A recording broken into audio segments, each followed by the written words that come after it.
Listen while the makers of Rexall drug products and 10,000 independent Rexall family druggists bring you Dick Powell as Richard Diamond, private detective.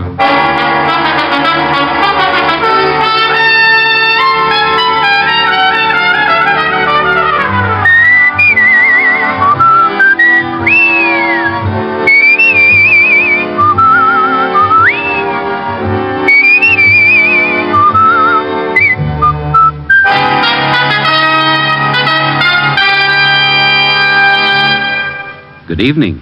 This is your Rexall family druggist speaking to you for the 10,000 independent druggists who have made the word Rexall part of our own store names and who recommend and sell the 2,000 or more drug products made by the Rexall Drug Company.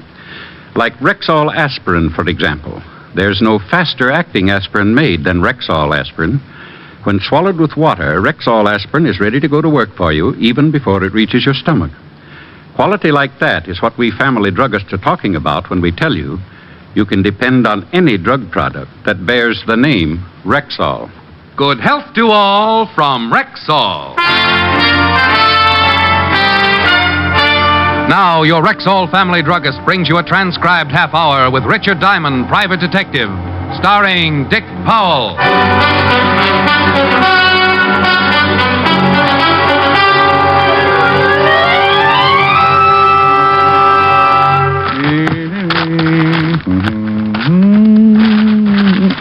Oh, no. Oh. Yeah? Well, what's the matter with you? Oh, hello, Helen. Nothing has gone right all day. I called your office, but you left an hour ago. What took you so long getting home? Well, I had to stop by the laundry. Didn't have any clean shirts. Are you forgetting we're supposed to be at my mother's at 7? No, honey, I'm not forgetting. What time is it now? A little after 6. No, nuts. What in the world's wrong? Well, first of all, I haven't seen anything that looks like a client for 2 weeks. That's unusual. I only got 2 hours sleep last night. You're complaining? Oh, no, honey. Then what is it? Well, that stupid laundry gave me the wrong bundle. I can't go over to your mother's with my bare chest hanging out. Well, can't you go back and get the right bundle? Well, it closes at 6. Oh, be practical. It was the laundry's fault, so use one of the shirts out of the wrong bundle. They'll have it clean. Now, what if it doesn't fit? Make it fit. Now, I won't have you being late again. Well, all right. I'll see you at 7. I still love you. Then tell your mother not to suggest Monopoly again. I have to get some sleep tonight. The shirt wasn't bad, a little short in the arms, but with my charm bracelet, no one would notice. I shaved, cussed a little, showered, cussed some more. Really let loose with some choice ones while I got dressed and kept it up all the way over to Helen's. She walked out in a green number that plunged so far it could have been arrested for attempted suicide. Sure cure for cussing.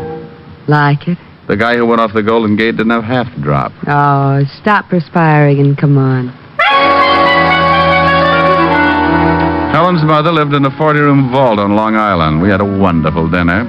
Soup, salad, pheasant under glass. The only thing missing was cracked crab.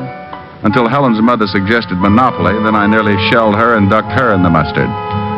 About 1 o'clock, my eyes felt like 2 3-minute eggs lost in a sand pile, so I gave up and went to sleep right in the middle of a tricky trade for my railroad.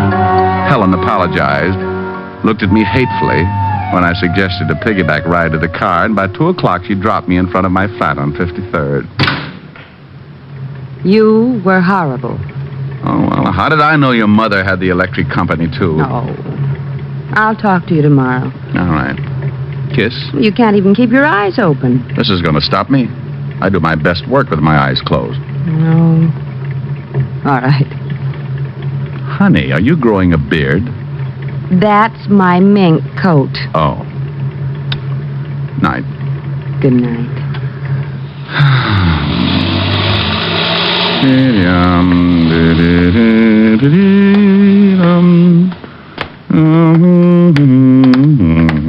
Evening, friend.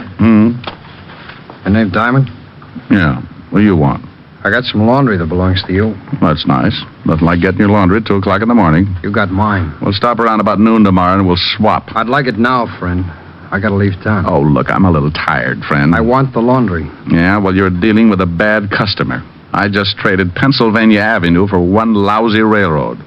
What? Come back tomorrow, friend, and I'll give you your laundry and a detailed explanation. I want the laundry now. Now, look. You look. Well, if anything could have opened my little old sleepy blue eyes, it's that lovely gun. You look divine together. Now let's go up and get the laundry. What's the matter? You got the only long underwear with sequins? Move! And I moved. Up to my little flat with the laundryman sticking close enough so I wouldn't forget the big gun on his hot little hand. We went in and traded bundles. You opened it, huh? Well, what did you want me to do? Put it on a table and offer up prayers? You're a little too wise for your own good, but I got what I wanted. No hard feelings. Yeah, well, I hope your socks fall down. You just stay put until I'm out of the building. Thanks, friend.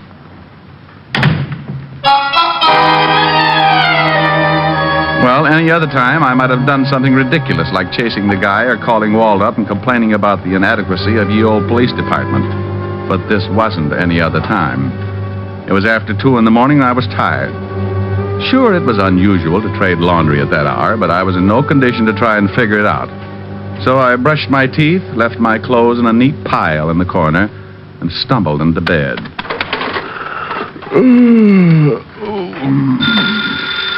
Oh, no, I'll never get any sleep. I'm coming. Yeah? Mr. Diamond? Yeah, who is it? This is Mr. Green, Mr. Diamond. Well, thanks for calling, Mr. Green. Good night. Wait, please wait, Mr. Diamond. This is Mr. Green, the man who owns the Bluebell Laundry. Well, how's business? Can you come over to my apartment right away? Why? Someone's going to try and kill me. What time is it? 3 o'clock. Look, can't you hide in a closet or something until noon? I tell you, someone's going to kill me. Oh, get in the closet and close the door. If anyone opens it, take a bite out of the nearest coat and head for the closest bright light. This is serious, Mr. Diamond. I haven't got much time. Well, if you don't think you can look like a moth, maybe I'd better drop around. What's your address? Savoy Arms, apartment C. And hurry, I'm desperate. Well, if you're just half as desperate as I am sleepy, you're really in trouble. I'll be right over.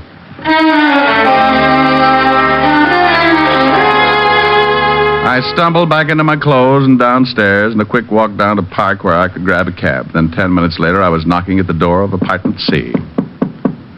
No answer. I was about to try the door when it opened. Mr. Green? You're too late. Mr. Green! He opened the door all right, but that was as far as he got. He just slid down and stretched out on his stomach, head turned sideways, thick glasses pushed up at an angle, his weak eyes trying hard to see everything there was to see before they closed for good. I kneeled down beside him. Jones. Wrong laundry number. Jones. Green. Well, everybody dies. He'd been shot just under the heart from the back. A warm breeze made me turn and look out the open window on the far side of the room leading out to a fire escape. I went over and looked out. Nothing. But it was a good bet that the killer had shot Green from there. I put in a call to Walt, and in 10 minutes he was standing over Green. And this is the guy who owns the laundry and gave you the wrong bundle. That's right. How do you always get mixed up in things like this? Well, it's a talent. Did he say who he thought was after him? Oh, he just told me that he was in fear of his life. Now, what about the guy who shoved the gun in your face and took away the bundle of laundry? Oh, about my size. Had a hat on, light gray suit, brown eyes, heavy eyebrows, high cheekbones, very sharp features. Now, let's go down and run through the gallery, see if we can get an identification. Okay. But first, let's take a run down to the Bluebell Laundry. Might be a good idea to find out what this is all about.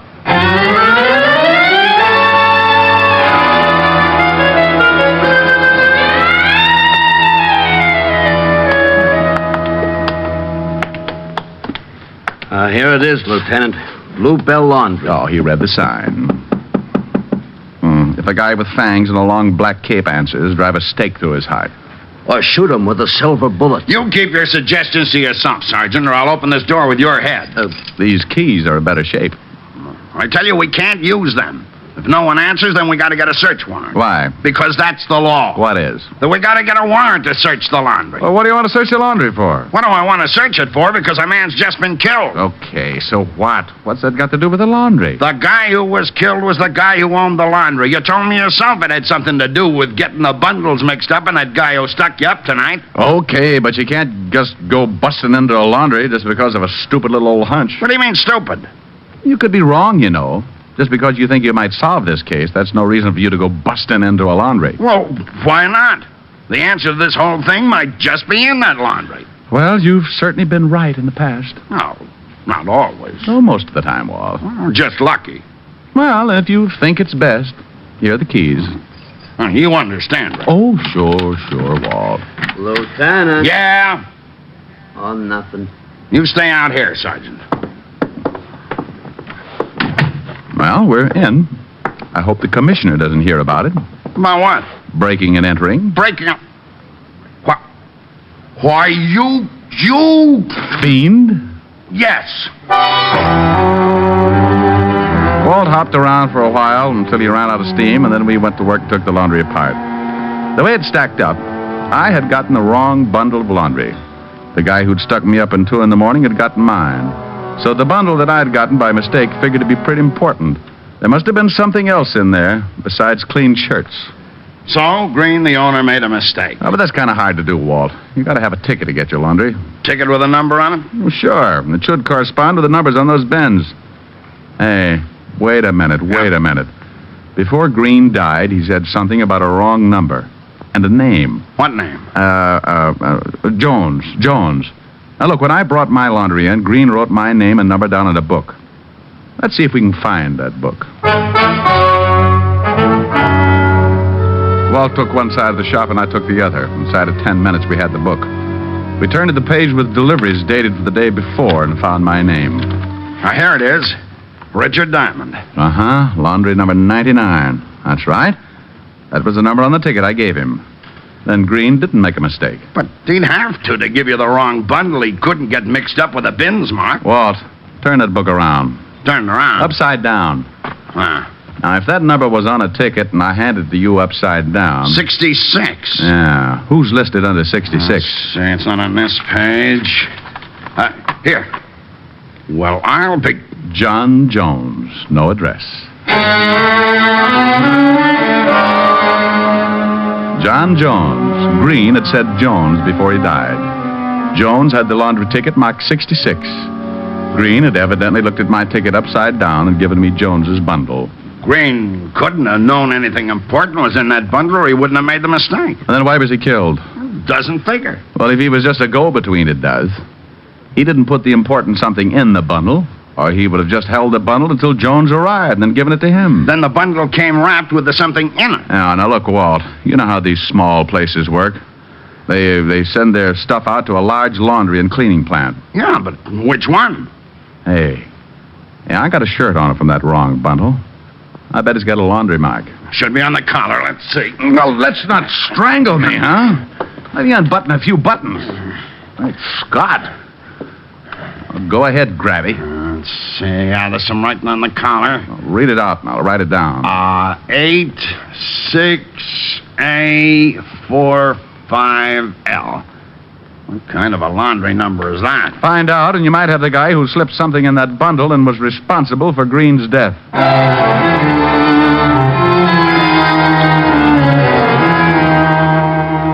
We went through the rest of the place, but found no evidence to show us what big plant Green sent his laundry to. I bowed out as gracefully as possible and went home to get some sleep.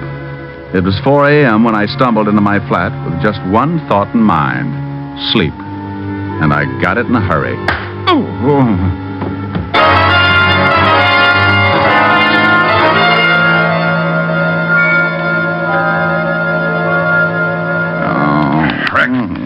Rick, come on now. Snap out of it. No. Come on, sit up. No, leave me alone. Somebody sapped you. I don't care if you split my head in sections. I went to sleep, didn't I? What happened to your shirt? My shirt? All right. Oh, so that's it. What's it? The shirt. That's what the guy was really after. Suppose it was Jones? Well, sure it was. Walt, when he traded bundles with me, he didn't have any way of knowing that I'd taken a shirt out of it. That shirt was what made that bundle important. Those numbers on the collar. I checked. They weren't a laundry mark. You still got them? Yeah. Well, they sure mean something. Let's see if we can figure out just what.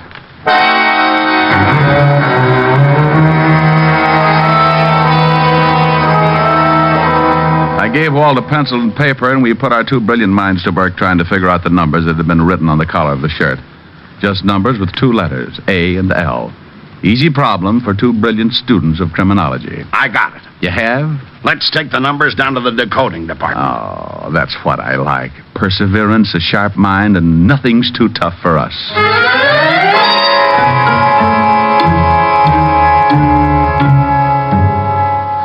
Well, come on, Art. You've been working on those numbers for nearly 5 minutes. Well, I've been sick. Could this be a code for some kind of a pickup? Ah, guess it could be. Well, let's use times and dates. First number is 8. No, today's the 8th day. Well, the letter A could stand for A.M. 6A, 6 a.m. Could 88, 6 A.M. Then 46L could be the where. 46th in any street beginning with L. Out of the way corner. 46th in Lexington, and that's not out of the way. Oh, I'm sure glad you broke that code, Walt. Experience and a little common sense. Come on, you and me are going over to 46th and Lexington. You and I, Walt. I could stand for idiot. That's another code, Arch. Fourth letter in Levinson. Oh, come on. We haven't got all morning.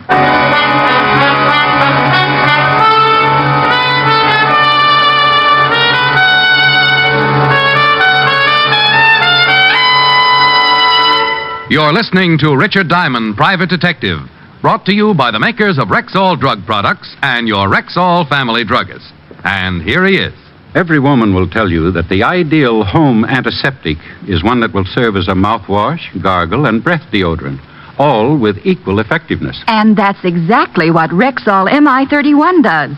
Well, now how did you know that? Because I read all about it in your big ad in this week's issue of Life. Say, isn't that a good ad? A whole page crammed full of top-quality Rexall products. Some of them at special bargain prices, good all this month. And every one of them just as reliable as Rexall MI31, America's popular all-round mouthwash.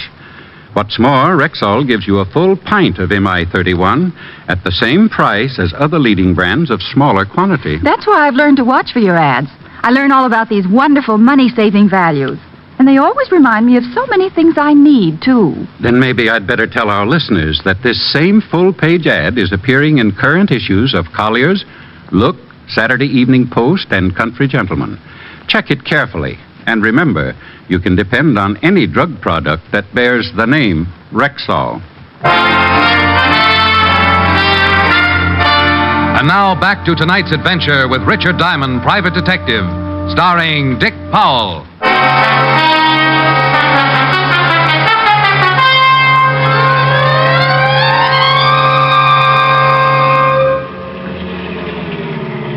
Yeah, this is a good spot.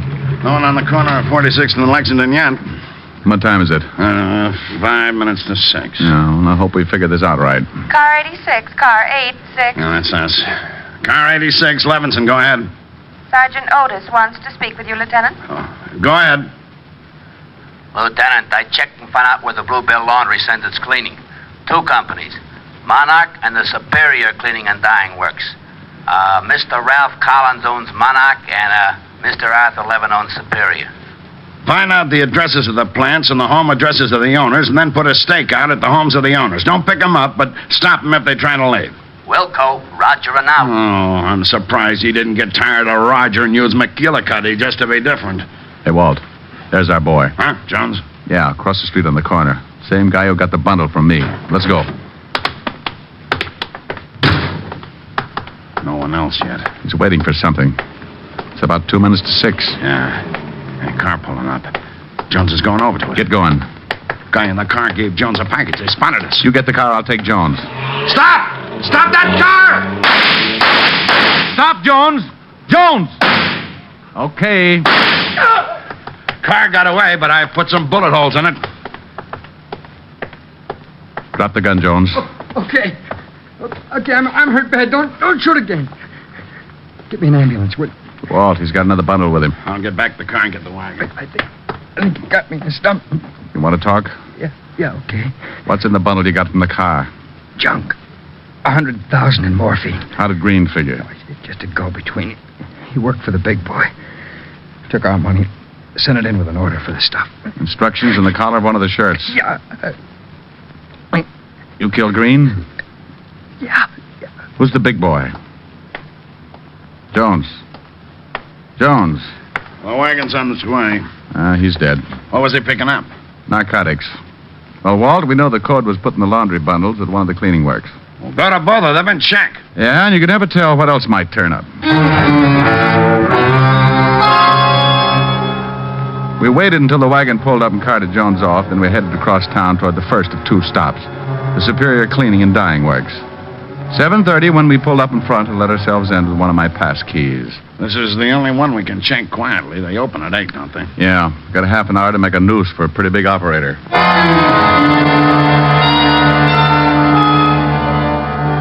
So we went to work on the Superior Laundry.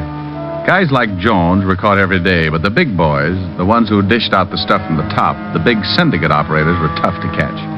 And here was a chance to catch one. We got into the office and found the order books. Jones appeared in nearly every one. This was the place where Green had sent Jones's laundry. But it still doesn't prove enough. We've got to prove that the code was slipped in the bundle from this plant. Then we got to find the guy who does it. Well, come on. We got to work fast. This joint opens up in a half an hour. Hey, Walt, hold it.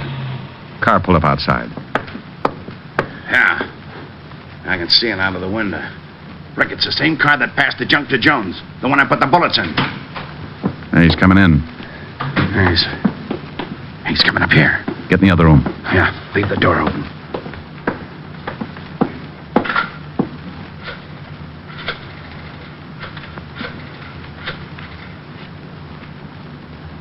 Hello, Mr. Levin? Yeah, Charlie. There was some trouble. Cops were waiting.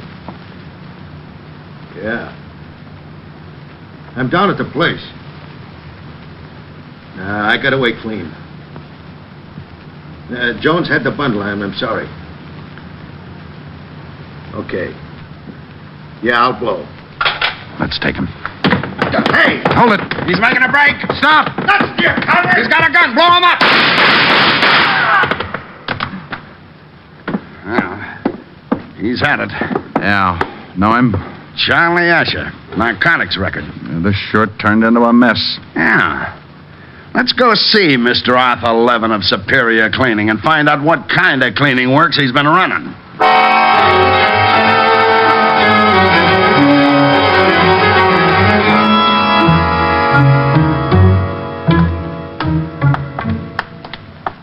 Hi, Lieutenant. We got the whole place surrounded. Levin hasn't tried to leave. He's been out of the house once, went to the garage. Have anything with him? Well, now, when he came out, went in with a big box. All right, let's take him. You better get out of sight, Otis. You'll see that uniform and get jumpy. Get down there in the end of the porch. All right.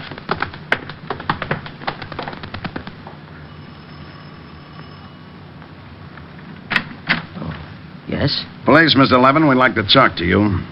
Oh, well, come in. Thank you.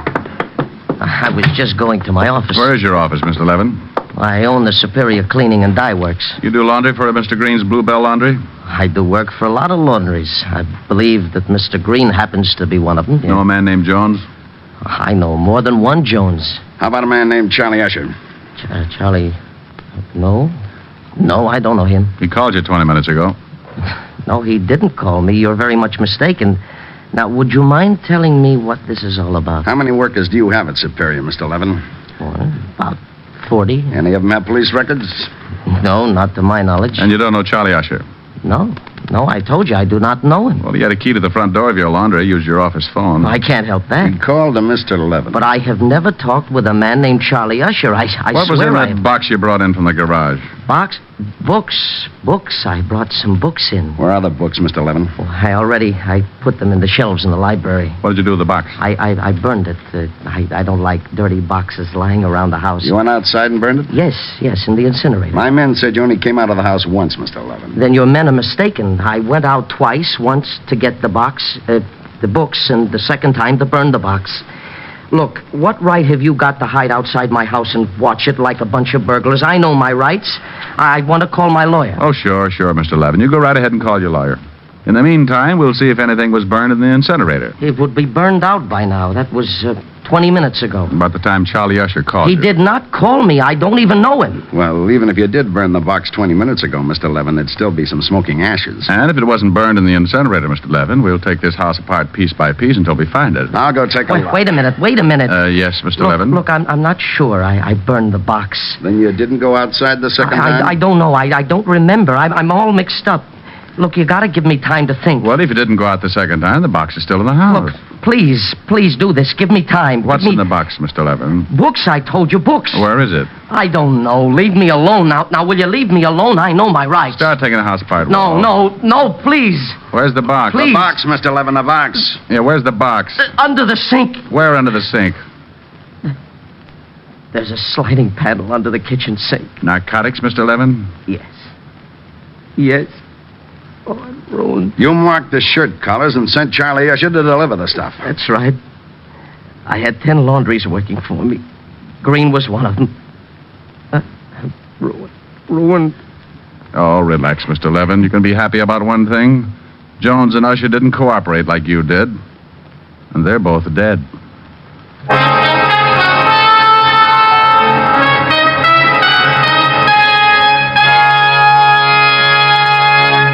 Again, here's your Rexall family druggist.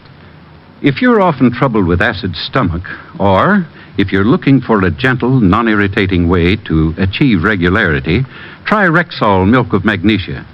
Pure, mild, creamy smooth, and with no unpleasant earthy taste. Rexall Milk of Magnesia is justly popular. Buy the economy size, quart bottle. It costs only 69 cents at Rexall drugstores everywhere. And remember, you can depend on any drug product that bears the name Rexall. Good health to all from Rexall.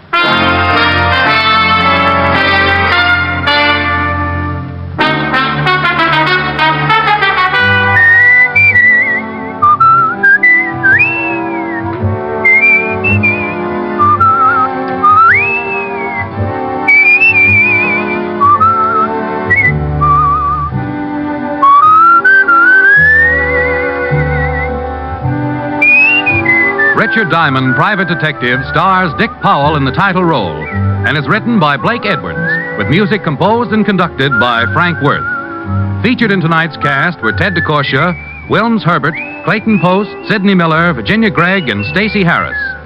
Richard Diamond, Private Detective, was transcribed in Hollywood by Jaime Del Valle.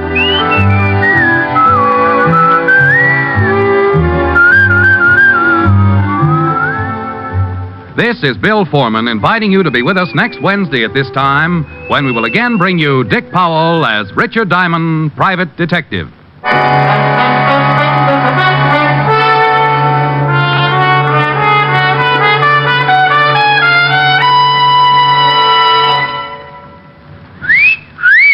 Hiya, beautiful. Get lost, Bristlepuss. You need a shave. But I have shaved. What else do you want me to do? Silly boy, she wants you to go Stag. Go Stag? But why? Because Stag is Rexall's exclusive line of men's good grooming aids, like Stag Brushless Shave Cream. No fuss, no massage, just smooth it on and presto, you get a clean, close shave. Your face stays smooth and whiskerless all day long. I'll do it. I'll go Stag. That's it. Join the Stag line now at Rexall drugstores everywhere. Yes, to make girls care. Go Stag.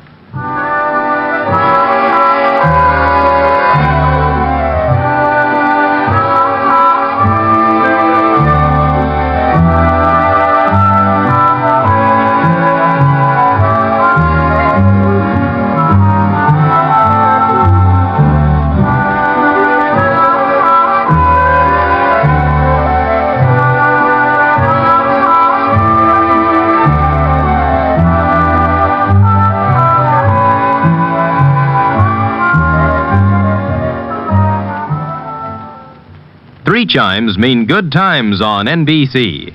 There's entertainment in store for you every Wednesday night on NBC.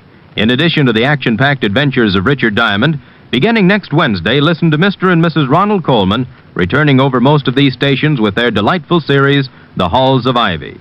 In 4 weeks, laugh with Groucho Marx and You Bet Your Life on NBC.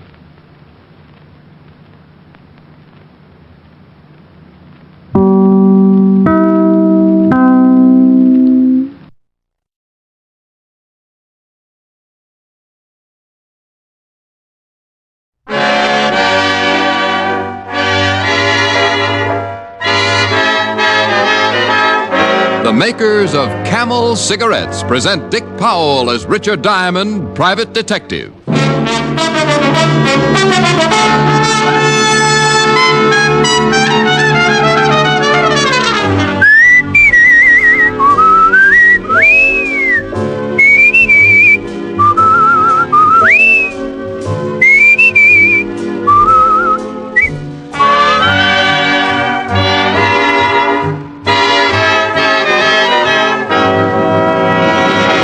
No other cigarette has Camel's rich, full flavor, the flavor of Camel's costly tobaccos. And no other cigarette gives you this proof of mildness. In a coast-to-coast test of hundreds of people who smoked only Camels for 30 days, noted throat specialists reported not one single case of throat irritation due to smoking Camels. Make a note.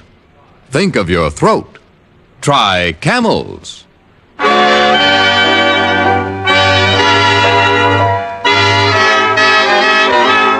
Here transcribed is Richard Diamond, Private Detective, starring Dick Powell.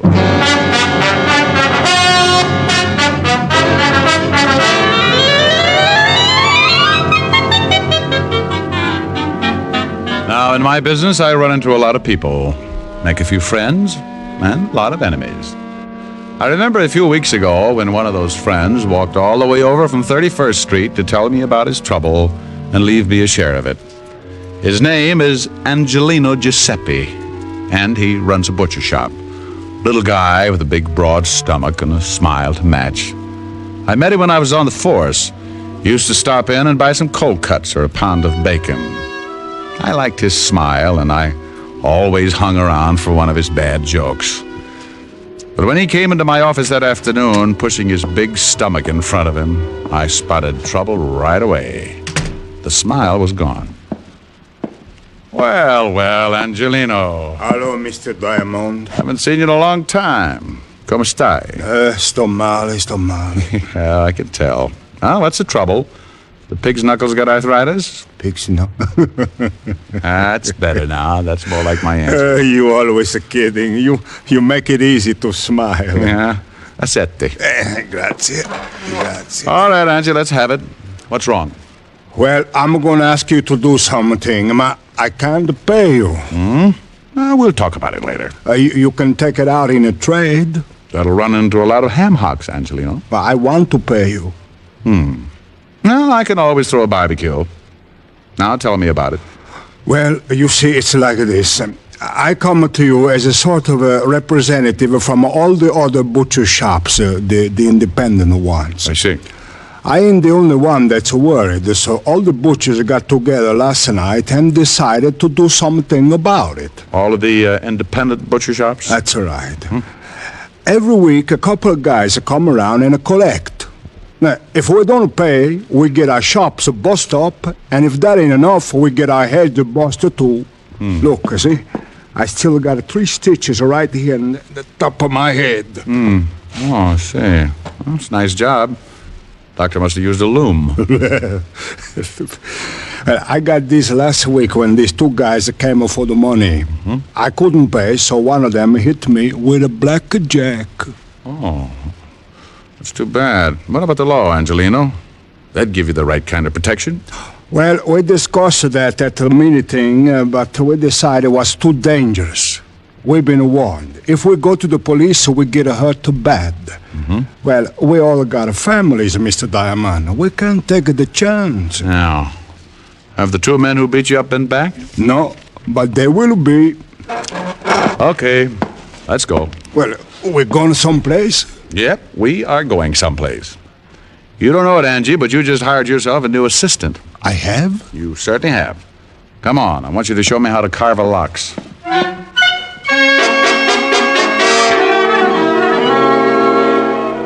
Well, that's what happens when your reputation gets around the butcher shops.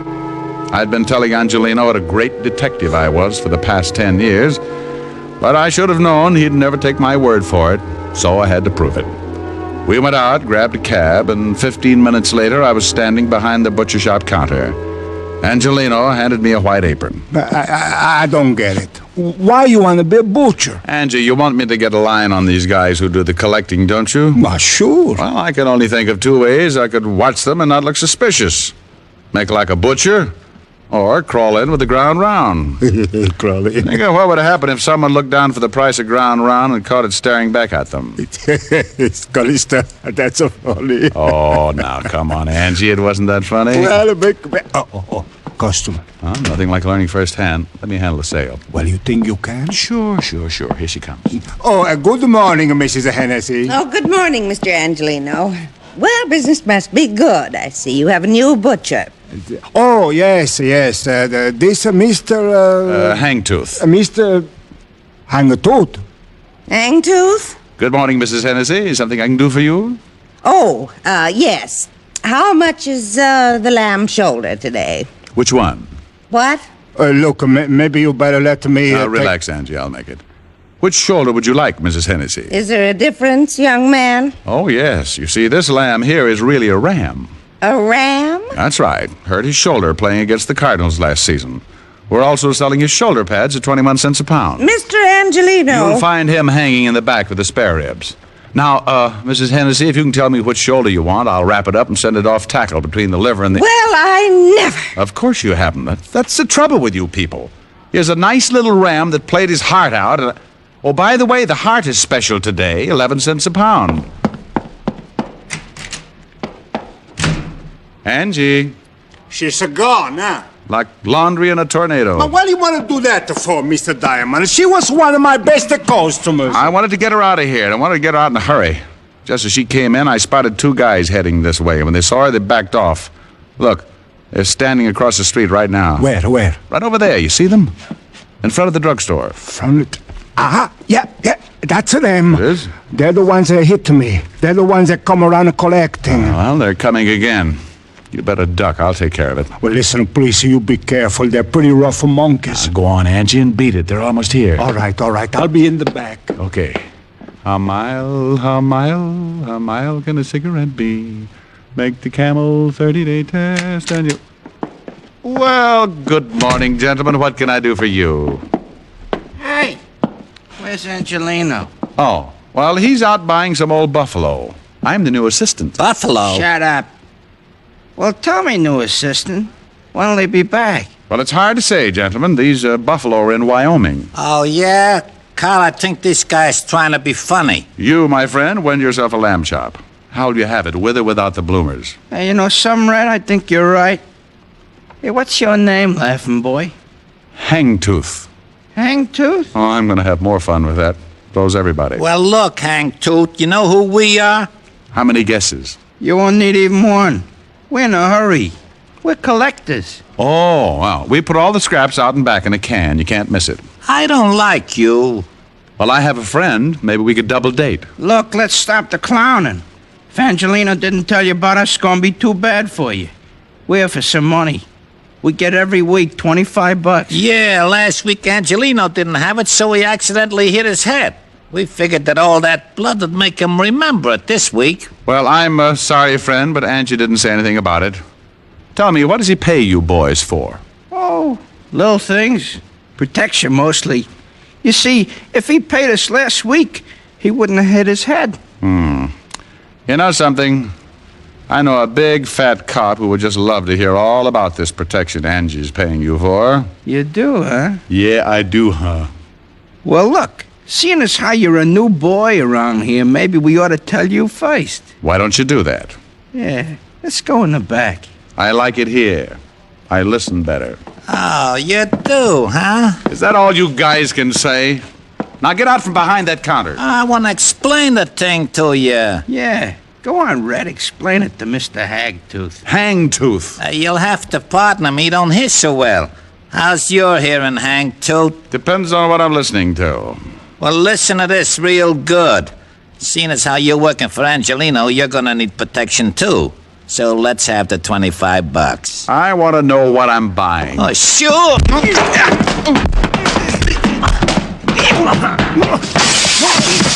Hit him this time.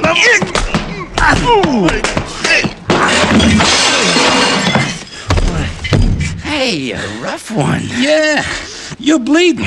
Yeah. Want to get rough, Hangtooth?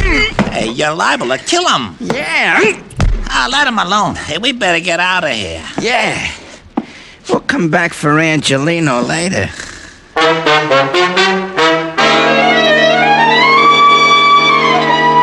Well, you really can't blame brave little old me for going to sleep at that point. One I could have handled. But in that cramped space behind the counter, with both of them coming from different directions, I had to give it up sooner or later. And I did for about 20 minutes. When I finally snapped out of it, I looked up and saw 3 heads staring down at me. 2 herring with Angelino in the middle. Hey, Mr. Diamond, you're right. Oh, lovely. Here, let me help you get up. Swell. Now, look for my eyes, will you, Angie? I didn't know what to do. I guess I should have called the police. Oh, fine time to tell me. Let me sit down. When I thought about calling the police, I also thought about my family. Those 2 men might beat up my family just like this. Yeah, I guess you're right. Mr. Diamond, please, you better forget about this. It's too dangerous. When they come back, I'll pay them the money and nobody gets hurt. Look, Angie, I can understand why you're scared. Those 2 headhunters aren't kidding, but you can't let them get away with it. I can and I will. I ain't taking no more chances. First they bust up my shop, and then they bust up me, and now you. No thanks, I got enough. Okay, Angie, but not me. What are you going to do? Well, I got a sore face and a nasty disposition. I won't get back to normal until I find those 2 guys and tie their necks in a bow.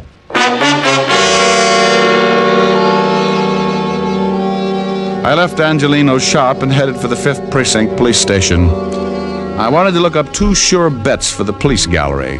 One named Carl and the other Red. 2 guys who went around scaring poor little businessmen like Angelino. By the time I reached the station, the aches from the beating were making me very unhappy. And when I walked into the squad room, I spotted something that didn't make things any better. Yeah, what are you... Holy cow, Diamond. Well, Sergeant Otis, I'm glad you noticed. Means I put myself together all right. What happened to you? Don't be silly. I always bleed just before lunch. Well, how did it happen? It wasn't easy. Is the lieutenant in? Sure, go ahead. Well, thanks. Say, Otis, when are you going to start shaving in the morning? Why? What's wrong? Your 5 o'clock shadow is 4 hours fast. Oh. Hiya, Walt. Wow. What hit you? Well, the bruises show up. I come on in Technicolor. Someone sure did a good job. Yeah. That someone is 2 guys, Walt. One named Red and the other Carl. Red and Carl. Yep. I got closest to Red. Name matches the hair, busted nose, about 190, very nasty with a sap. And Carl? Dark, greasy, well-dressed if you like the type.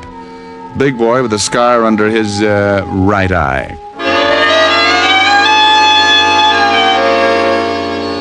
I gave Walt the complete descriptions and briefed him on what had happened in Angelino's shop. We went down to the mug file and started going through pictures. 20 minutes and 8 dozen charming photographs later, I found what I was looking for. I showed them to Walt, and he said, "Oh, you know him?" Yeah, Carl Tate and Red Dillon. Here's the package. Dozen arrests, half a dozen convictions between them. Very impressive. Couple of muscle men. What do they go after you for? I've been pulling a protection racket on some of the independent butcher shops. Who do they work for? He used to work for Jack Arno before he got sent up. I know they're not working this setup alone. It's too big. No, there wouldn't be. Hey, Tiny Easter's in town. Tiny Easter? Oh, used to be Arno's right-hand boy. That's right. Came in about a month ago. I'd love to get something on him. Nobody's ever been able to nail him. Well, it adds up. Easter worked for Arno, and so did Carl Tate and Red Dillon. Oh, we can't pick him up just because 2 of his boys worked you over. He'd just say they weren't his boys. I don't want him picked up. I want Carl and Red. If Easter goes along with the deal, you can have him. What are you going to do? Get cleaned up and pay Mr. Tiny Easter a visit. What's his address? He's got an office on East 48th Street, 804. Thanks, Walt. Tiny's a bad boy. I'll take along my .38 just in case I have to spank him. I left Walt, went back to my office, took a clean shirt out of the closet, washed up. Locked up again, went down to the street. I grabbed a cab, and 20 minutes later, I was standing in the reception room of Tiny Easter's office. A big guy with a bulge under his arm was trying to be as unreceptive as possible. So you want to see Easter? You have an appointment? No, I haven't got an appointment. Now tell Easter I'm out here. What's your name? Oh, you're going to get hung up on this. What do you mean? The name's Hangtooth. What? I see. Now make like an office boy and tell Easter I got a message for him from Carl and Red. You're a pretty fresh guy, aren't you? Yeah, and I'm going to spoil if I have to stand around much longer. You can spoil rotten for all I care. You're not going to see Easter. He's busy. Okay. You know, you get so excited you'll ruin your stomach someday. Oh, I don't think so. You don't, huh? Skeptic. What are you on? I'm collecting scalps. How'd you get by Lefty? He's tied up with a stomach ache. Swallowed a fist. Okay, so you got muscles. Also, you got a pushed-in face. Lefty do that? Carl Tate and his blood brother Red. Oh? What you come to me for? They're working for you, aren't they? You smell like a cop. Name's Hangtooth. I doubt it. And good for you. I'd hate to go through that again. I'm a private cop. Well, now, good for you. I was in a butcher shop when your two boys wandered in and started playing squash with me. I don't like to get pushed around, Easter, and I don't like your racket. I want Carl and Red, and if I get you along with them, the state'll hang a medal on me. Looks like you got nothing to lose. You'll look at it any way you like. Now, what about your two playmates? I don't know what you're talking about, Shamus. Never heard of those two guys. I don't think you understand, Tiny. I'm pretty mad. I'm going to find these two guys, and I'm going to do it even if I have to be unpleasant with you. Just what do you mean by unpleasant, Mr. Hangtooth? You break a leg, that's unpleasant. Ow! Don't try to pull a gun on me. You busted my hand. Take your foot off. Drop the gun in the drawer. Okay. My hand's busted. I'll take the hand out, empty. Oh. Now, let me explain it again. If you go out and shoot 12 people tomorrow, I'm going to be sore about it. But when you start intimidating a bunch of hard-working little guys and their families, I go off like a skyrocket. And then when a couple of your cheap gunsels push me around, I explode. I tell you, I don't know these guys. Oh! Look, Easter, please believe me. I don't know them. You worked with them in Chicago. Ah! I'm telling you the truth, Easter. I'll work you over till you look like an eggplant in a subway. Look, whatever your name is, I got boys. They'll take care of you. Who's going to tell them to do it? I am. With your jaw broken? Oh! Now, where do I find Carl and Red? Oh, you knocked all my teeth loose. I got 31 to go. I guess you really don't understand. Yes, I understand. Oh. Now, where are they? You still need some encouragement? No, in the warehouse by the 14th Street docks. What warehouse? Rogers and Sons. Big sign on the top. You mind if I use your phone? Go ahead. Don't you know it's not polite to listen, Easter? Well, what do you want me to do? Go to sleep. No!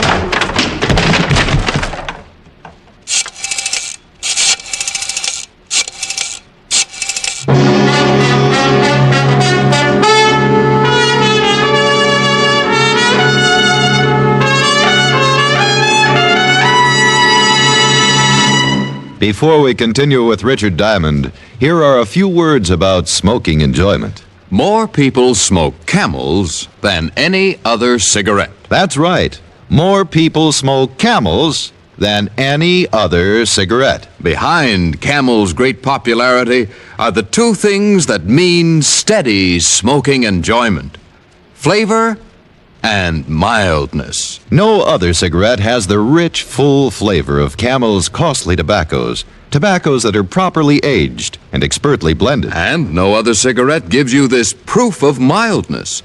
In a coast-to-coast test of hundreds of people who smoked only Camels for 30 days, noted throat specialists reported not one single case of throat irritation due to smoking Camels. Make your own Camel 30-day test. The sensible test, based not on a puff or a sniff, but on day-in, day-out smoking.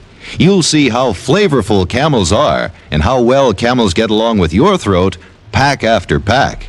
How mild, how mild, how mild, how mild, how mild can a cigarette be? Make the Camel 30-day test and you will see. Smoke Camels and see. And now back to Richard Diamond, Private Detective, starring Dick Powell.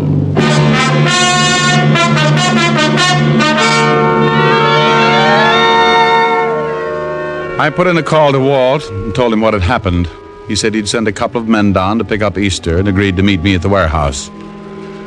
It was getting late in the afternoon when my cab pulled up near the river and I got out. A cold breeze was kicking up little patches of white on the water, and the light fog was moving in from the Atlantic as I started down toward a big building with a sign on the top that read, Rogers & Sons Importing. The place was boarded up, but a window in the basement showed signs of recent use, so I jimmied it open and dropped down on the dark, cold pavement.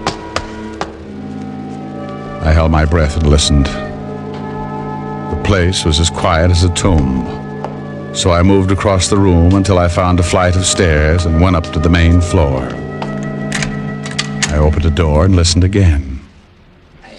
It sure is getting cold in here. Yeah, How long are we gonna have to stay here? till Easter tells us to leave. Now relax. It was Carl and Red, all right. They were somewhere in the warehouse, so I kept on my toes and moved as quietly as possible toward the voices. You wanna play some cards or something? Yeah, it's okay with me. I don't know why we got to hide out like this. Because Easter said to, that's why. We gotta stay cool till he finds out about that guy we worked over this morning. Hagtooth? Yeah, might have been a cop. So what? We were cops over before. I'm cold. Look, just steal the cards and... yeah? What? He did, huh? Hey, what's the matter? Boss! Hey! What's the matter? I don't know, that was Easter. The guy we worked over was in his office, tied him up. He got loose, but the guy's headed down here. Hagtooth? Yeah, just as Easter was gonna say what to do, sound like he got in a fight. The cops? Yeah, I think we better get out of here. Afternoon, boy. Huh? Hagtooth. Hangtooth. Come back here, Carl. Help me! You shouldn't have pulled a gun, Red. Since when do you butchers carry rods? Since we get pushed around by guys like you. You're the doctor. I'm shot bad. I can't take it back. They'll all be here in a minute. You're a lousy butcher. I hope Carl pays you good. I'll see that he gets the chance to try. I left Red lying on his face and ran toward the front of the building. The only way out was that window in the back, and Carl was sure to be hiding somewhere in the dark, hoping to get around me and head for the basement. There were a dozen places to hide in that warehouse, but I had one advantage. He couldn't see me any better than I could see him. I stopped and listened. Come on, Carl. Red's hurt pretty bad, and the law's on the way. You gotta get me before you can get out of here.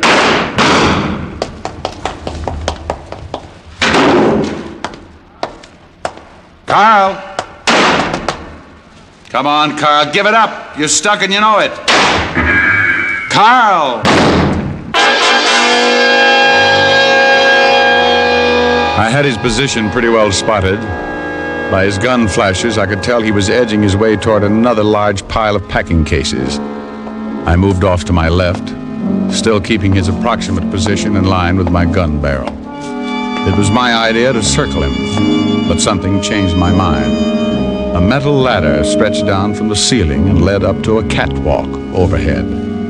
I went up, one rung at a time, half turned to keep Carl in line in case he made a break. After what seemed like hours, I reached the catwalk and started crawling on my hands and knees toward Carl's position. I was nearly over him when I heard the door open. Rick! Lieutenant? Yeah? Here's one of them. He's shot up pretty bad. Rick? Come on, Otis. Maybe he's up that way.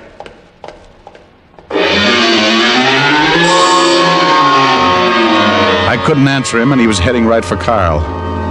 I kept looking down, hoping Carl would show himself. Walt got nearer, and I held my breath. Just then, Carl stepped out and aimed his gun at him. I beat him to it. Lieutenant, shut up. It's okay, Walt. I got him. Where are you? I'm up here on the... Oh. There he is up there. Rick. Good grief. Yeah, good grief. Get Otis out of here, will you?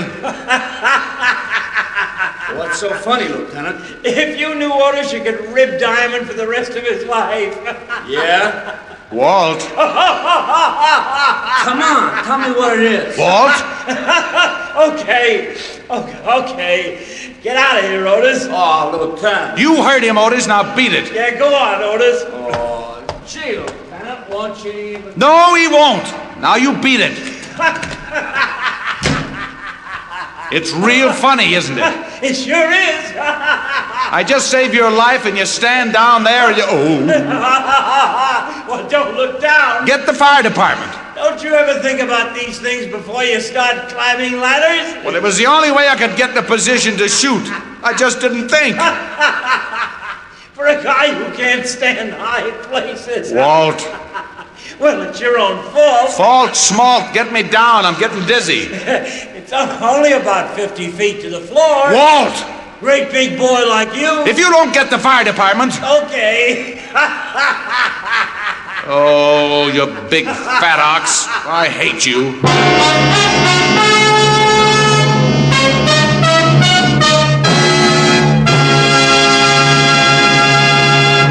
Dick Powell will return in just a minute. According to a repeated nationwide survey, more doctors smoke Camels than any other cigarette. Again, doctors in every branch of medicine, doctors in all parts of the country have been asked what cigarette they smoke. Again, the brand named most was Camel. Friends, make the sensible cigarette test. Smoke only Camels for 30 days, and you'll see why so many people say, once a Camel smoker, always a Camel smoker. And remember, your best buy is Camels by the carton. How mild, how mild, how mild can a cigarette be? Take the Camel 30-day test and you'll see. Smoke Camels and see. Here's Dick Powell with a special message. Thank you. Ladies and gentlemen, many men who have served valiantly in our armed forces are hospitalized. And as a tribute, the makers of Camels send them gift cigarettes to hospitals in the country and overseas. This week's Camels go to Veterans Hospitals, Dallas, Texas, and Phoenix, Arizona, U.S. Naval Hospital, Pensacola, Florida, and to all hospitals operated by the European Command of the U.S. Army. Now, until next week, enjoy Camels. I always do.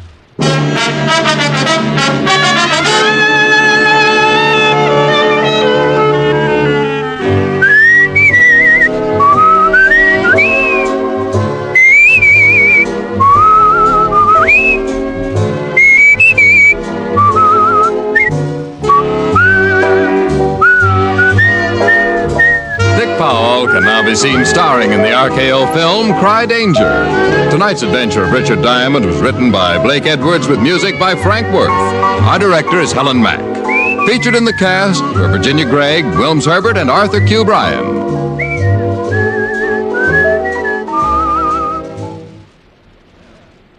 Men, whether you buy the handy pocket tin or the big 1-pound tin of Prince Albert, you're in for real smoking joy. PA's Choice Tobacco has a rich taste and delightful natural aroma. It's specially treated to ensure against tongue bite, and it's crimp cut for smooth, even, cool smoking. Get Prince Albert, the National Joy Smoke, America's largest selling smoking tobacco.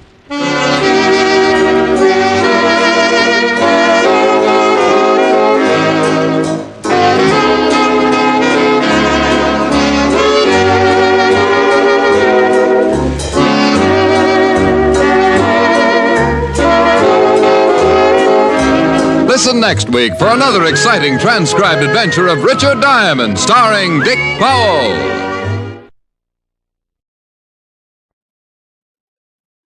Portions of the following program are transcribed.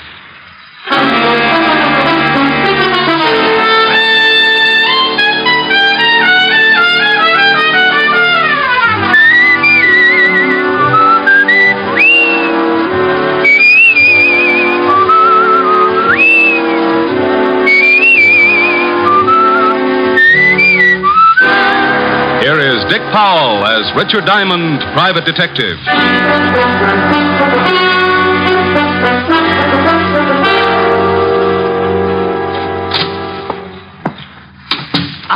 Are you Mr. Diamond? Creditor or client? I'm a client. I'm a Diamond. I'm glad. It's a little informal, but hello, Glad. Call me Rick. Oh, no. My name is Julia Bates. Mrs.? Yes, but you don't have to call me Mrs. Bates. I'm a widow, you see. Oh.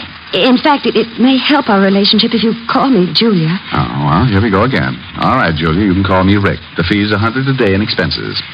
I want you to stay at my house tonight. I said $100 a day in expenses. Oh, the fee is all right, Mr. Rick. Money means nothing. Yeah, well, you think your way and I'll think mine. I'll make out a check right now. No hurry. Anytime in the next 10 seconds. Oh, there. Thanks. Now, about this assignment. Well, it may sound silly, but I'm afraid of the house I live in. Oh, dandy. I said it might sound silly, but it's deadly serious, I assure you. No, I'm sure it is. You see, my husband, Warner Bates, died 3 months ago.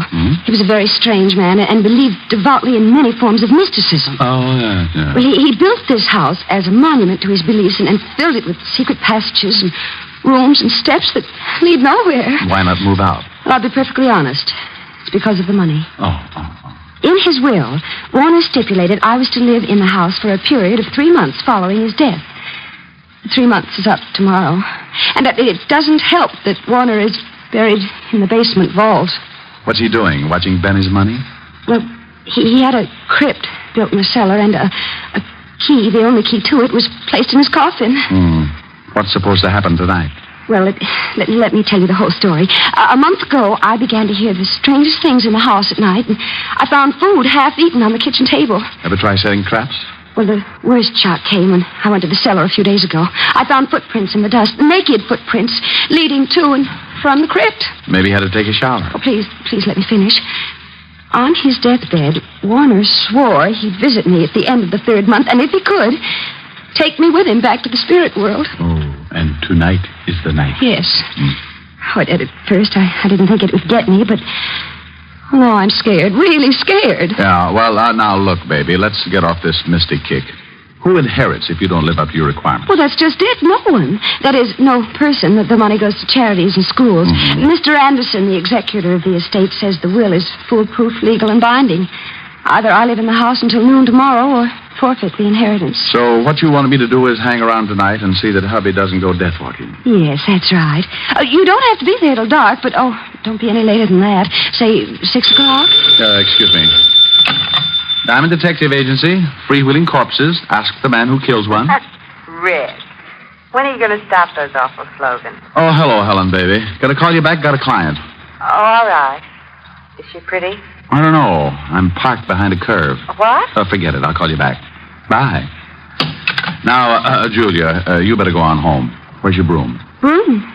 Do you think I look like a witch? You don't look like one. More like the good fairy after she'd heard about men. Now, you fly on home, sweetheart, and I'll see you at 6. Don't be late. I'll be there with bones on.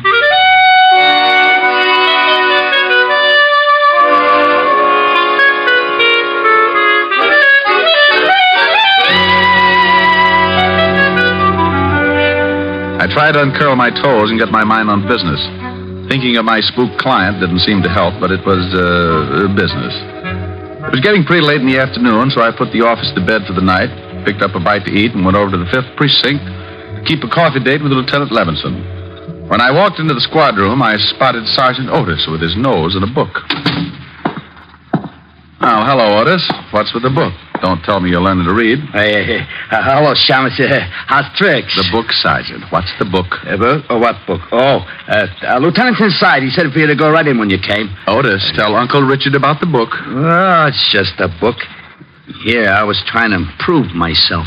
Well, don't feel ashamed, Otis. You've got reason to do that. Yeah, very funny. Let's see. The art of graceful dancing. Otis. Well, what's wrong with me dancing, Shamus? I don't want to be no social outcast. Dancing? Well, maybe. But graceful? Otis, you couldn't be graceful even if your feet did match. Tell you what, though, I'll give you a hand. Now, just open your arms and pretend you have a dame. Go on, I'll start you on a waltz. Well, okay. Da-da-dee-dee-dum, tweet-tweet-tweet-tweet. Da-da. Oh, no, Otis. You look like an elephant with sprained ankles. Now try again and close your eyes. Ya-da-dum-dee-dee-dee-dee. Otis, where's your button? Otis, put me down. What? Oh, yeah, I'm sorry, Lieutenant. I thought you was a dame. You what? Oh. I mean, I had my eyes closed. I was dancing.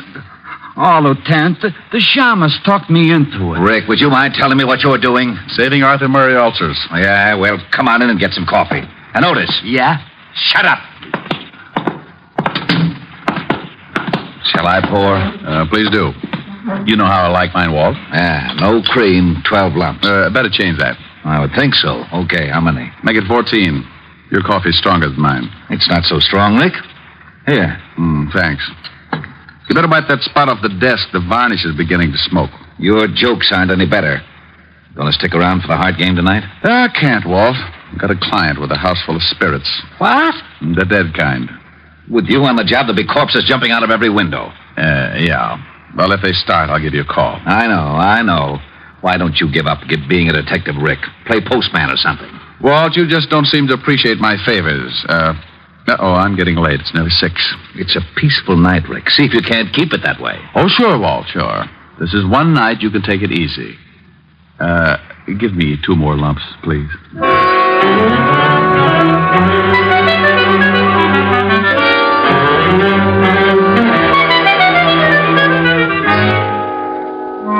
Leaving Walt and heading to the Bates house, I was feeling as happy as a bird in a hat full of worms. I had $100 to stall off the landlord, a lovely red-headed girlfriend with curves, and a spook client with troubles. Everything great. Then the storm began to blow up.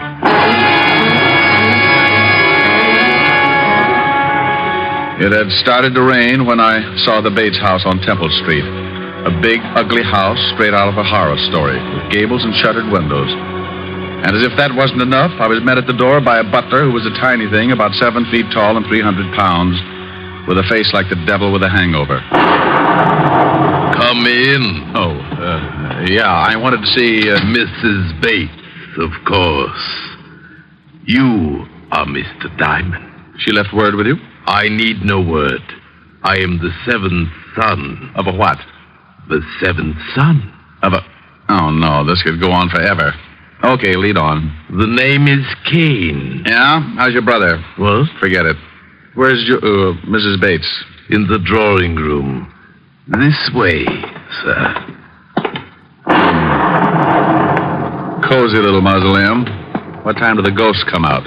Usually right after the vampires, sir. Oh, dandy. I hope they have an early show. Oh, it will be soon enough, sir. The dead are restless tonight. Maybe if I rocked them to sleep. Got a rock? Mrs. Bates. Yes. Mr. Diamond. Oh, thank you, Kane. Hello, Rick. How do you like my house? Oh, it's lovely. What do you use for doorknobs? Heads? And what's with the big zombie? You didn't mention him. Kane? Oh, he's a fixture around here, but I get frightened more when he's around than when he's gone. Oh, well, now you take it easy, baby. Come on over and sit down and let me chase those fears away. Oh, that is an idea. Name me a better. Can I fix you a drink? Oh, I think I'll take a glass of milk, sir. Here you are. Oh, now, hey, look, Crusher, put a bell around your neck or something. One more surprise like that, and you'll be best man at a funeral. My apologies. Your milk, sir. Yeah, thanks, sir. Come on, Julia, let's get back to where we were. And you, Kane, Hey, where'd he go? Rick, there it is. Huh? Yeah. That's the way it starts. Listen. It's the stairs to the cellar. Someone's climbing them. What? Oh, it's probably Kane. You wanted me, sir. Kane? Then who... You wait in here, Julia. I'll go out and get our nosy friend. The cellar door is at the end of the hall.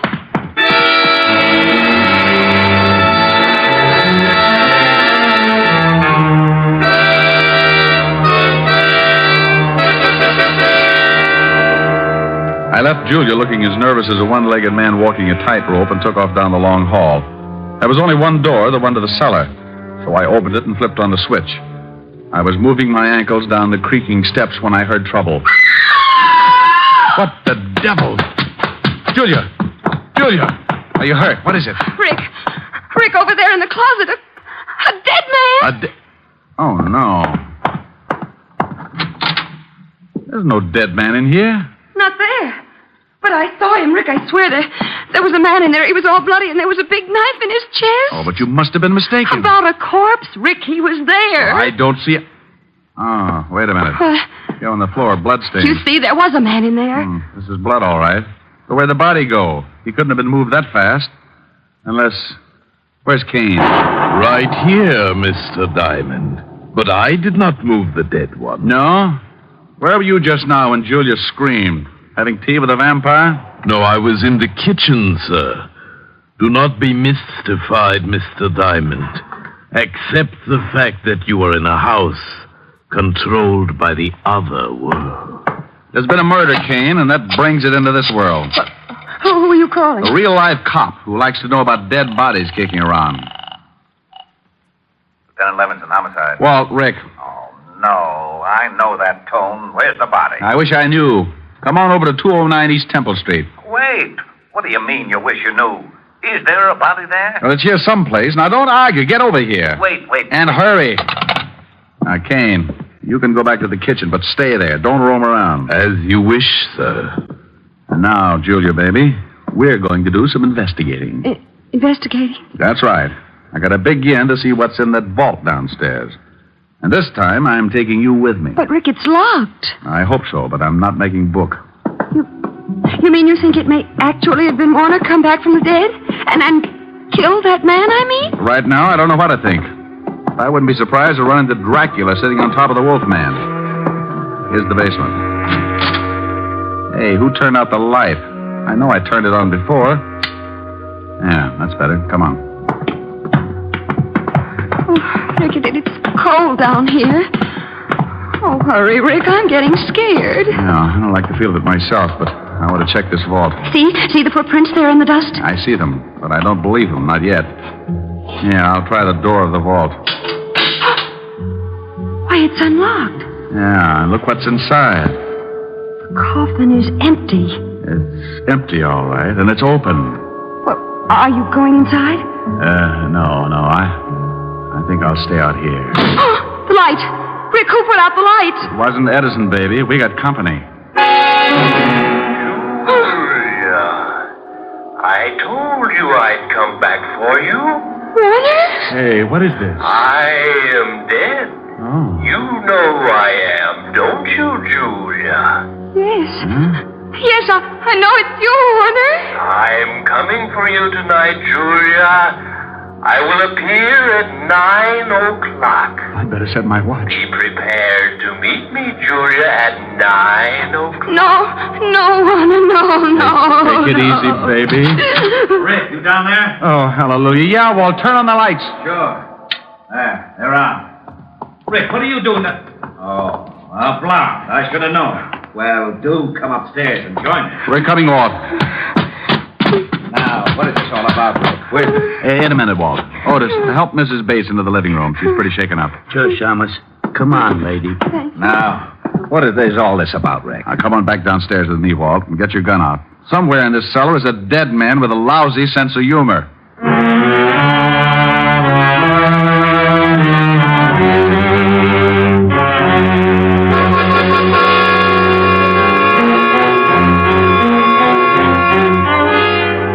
Well, we searched the long cellar but good while I briefed Walt on the events of the evening. Neither was much of a success. Walt didn't believe me, and our ghost remained a ghost. As we went back up into the living room, I was at a point where I didn't believe the things myself. They couldn't have happened, but they had. Hey, Otis, where did Mrs. Bates go? She went upstairs to pack, Shamus. Said she was going to leave. Leave? And give up her dough? Oh, for Pete's sake, she can't... Not just because of this ghost house. Ghost house? Oh, this is the wackiest yet. Rick, if I didn't know you were so... Walt, do I look like I'm happy about these things? I'm at a point where I'm believing in spooks and spirit worlds and dead men who talk from out of nowhere. Yeah, so the Shamus is afraid of spooks. This I'm loving. Otis. Yeah, I know, Lieutenant. Shut up. Did I say that, Otis? Well, no, Lieutenant. What'd you want me to do? Shut up. Oh. Gee, I wish I had a glass of... A glass of water, Sergeant. Oh, come out from behind that chair, Otis. It's only Kane. Who's he? Well, didn't he let you in? No, we found the door open. When we rang and no one answered, we came in. Oh, did you? Hey, Kane, where were you? Didn't you hear the doorbell? I knew the door was open, Mr. Diamond, and I was busy. Like maybe playing ghost? No, sir. Baking a cake. Cake? Oh, swell. Rick, I'm all packed. Will you take me to a hotel? Now, but Julia, look, you can't leave. Think of the money. Money or no money, I'm getting out of here, Rick. That was Warner's voice, and I just don't have the nerve to stay. Oh, but look, baby, you know there aren't any such things as ghosts. Do I? You were in the cellar with me. You heard him.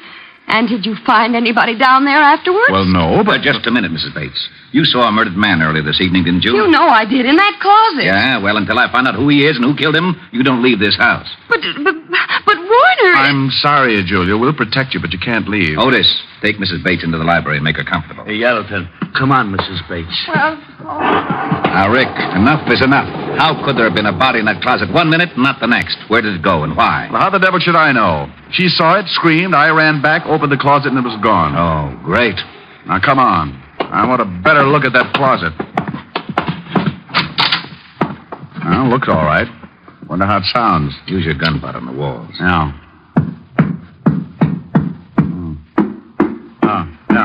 Yeah, this is it. Yeah, but where's the latch? There must be some way to open this section. Try those hooks. Yeah. No, not them. Maybe this rack. Hey, look. Secret room, just like in the movies.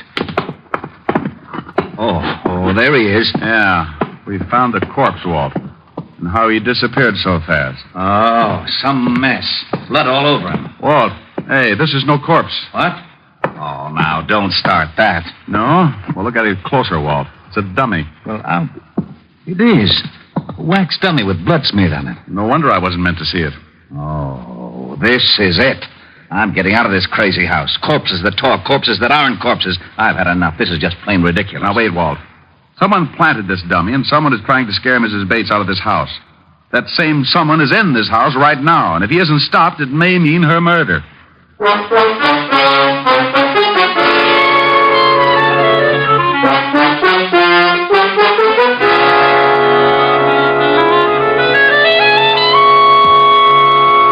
How are you feeling, Julia? I'm exhausted, Rick, but We found the body, Julia. It was a dummy. A dummy?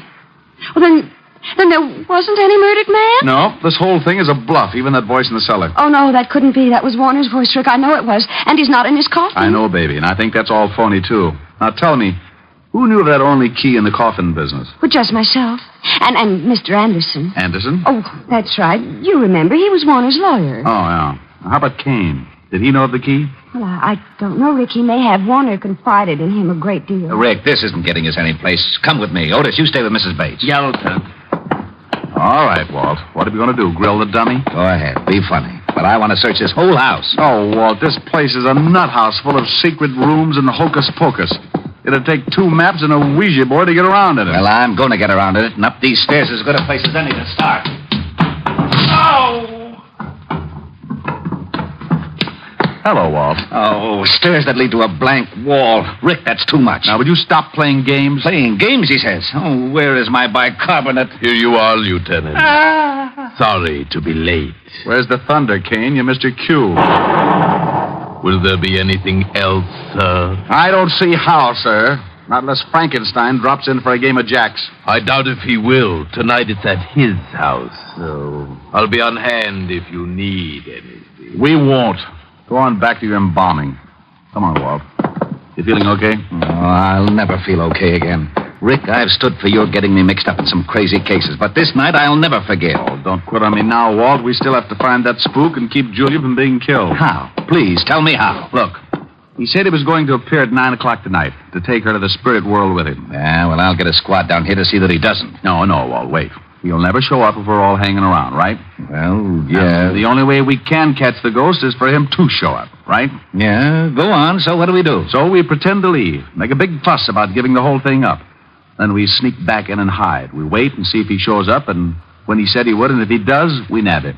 Case closed. Well, it sounds screwy, but to wind this case up, I'll buy anything. Where do we hide? We'll get Julia to wait in the living room. We'll sneak back and hide in that secret room behind the closet. If the ghost shows, we can grab him as soon as he gives himself away. And I think he'll show.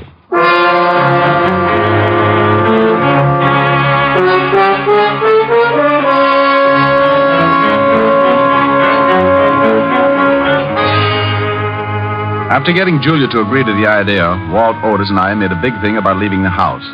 Then we sneaked back in and hid in the secret room back of the living room closet. The closet door was open enough so we could see Julia pretending to read on the couch. And for the next few centuries, we waited. Waited for a dead man to keep a date. What time is it, Rick? It's 2 minutes to 9. If he's going to show it won't be long.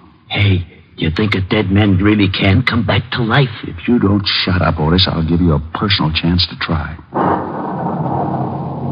I wish he'd hurry. Yeah. Well, it's just time now. I hope Julia plays her part okay. She looks pretty nervous. No, why would she be nervous? She's only waiting for a dead man. A phony dead man, Walt, I hope. Now, don't you start believing in ghosts. You know there aren't any such things. Rick, the lights went out. Shh, listen. I told you I would come for you, Julia. It is 9 o'clock. Oh, Warner, please don't take me out. I don't want to die. Rick, that's him. Wait a minute, Walt. I am of the dead, Julia. I am your husband. Yes, I know you, Warner. You must leave this house, Julia. No. Come on, Walt. Right. And Otis, be quiet. Oh, I will. I know enough not to make any noise. What was that? Rick, hurry! Come on, let's grab him.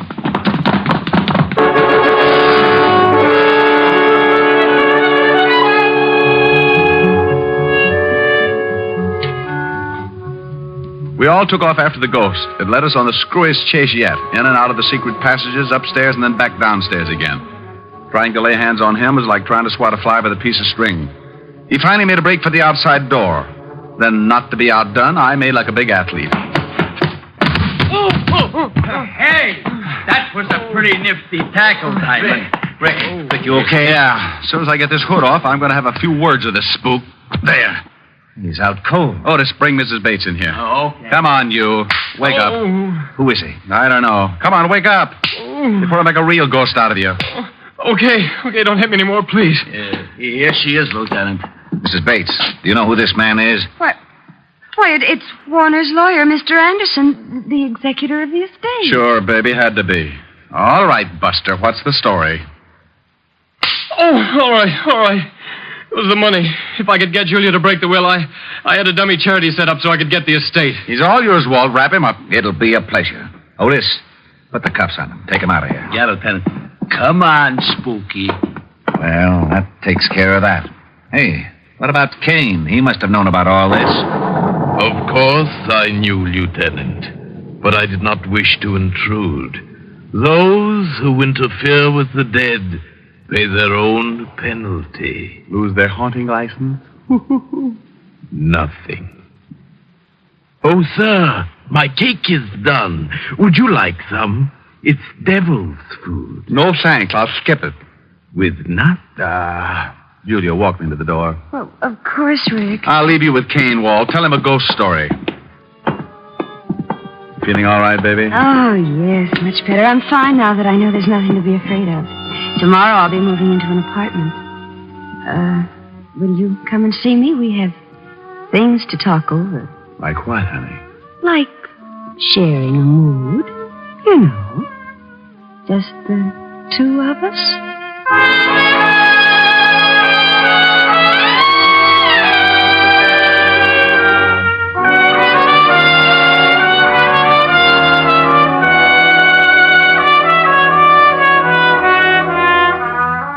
With that, she reached up and showed me what she meant with a big smoochie. I'd have probably stuck around, but I was afraid the house would be too disturbing.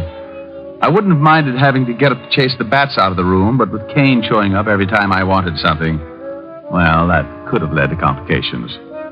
So I left Walt and Otis to clean things up, bid a not-too-fond farewell to Kane, and went from the house of horror to the one that was full of redhead and a piano. The redhead was wearing a red dress with a new, you know what I mean. Well, didn't think you were going to make it. I had a tough case tonight, honey. Thought I might not get away at all. Mm-hmm. I'll bet you did. Why, Helen, baby, all of a sudden you sound suspicious. Without any effort, darling. Especially when it comes to blondes. Blondes? You mean girls? Girls. Blonde girls with hair like this on your lapel. Oh. And the lipstick on your cheek and the look in your eyes. Oh, you know how it is, honey. Brilliant detective saves client's life and fortune. She had to be grateful. Brilliant detective. Just keep on making me so jealous of you, and one of these days the world is going to lose a brilliant detective. No. Someone going to rub out Sam's fate? Oh, what's the use? Oh, now, baby, don't be mad. Come on, let's next. No. I'm upset and I'm unhappy. If I sing, will you be happy again? No. Well, I'll try. I'll sing my riddled head off. And a ghost of a chance with you. Happy? You sang nice. Do we neck? No. No, it's still early enough to catch a late show. Well, if I take you to the show? Yes. Okay. What's the show you want to see? Oh, it's a wonderful horror picture full of spooks. The ghost talks. Oh, no.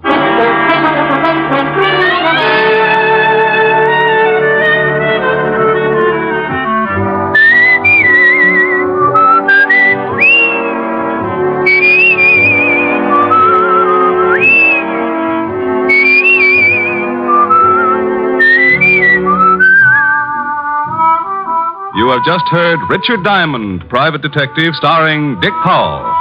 Helen was played by Virginia Gregg, Lieutenant Levinson by Ed Begley. Also in our cast were Wilms Herbert, Joan Banks, Paul Frees, and Robert Clark. Music was under the direction of Frank Worth.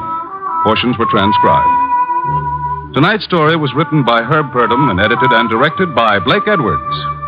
Dick Powell soon will be seen in the screen version of the best-selling novel, Mrs. Mike.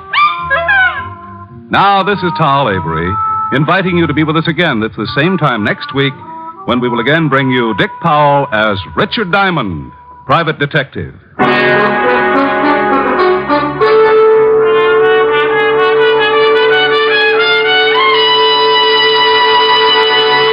What's on NBC tomorrow? There's great comedy in store for you on the Phil Harris Alice Faye Show when Phil and Frankie go shopping for Alice's Christmas present. And there's excellent drama on Theater Guild on the Air.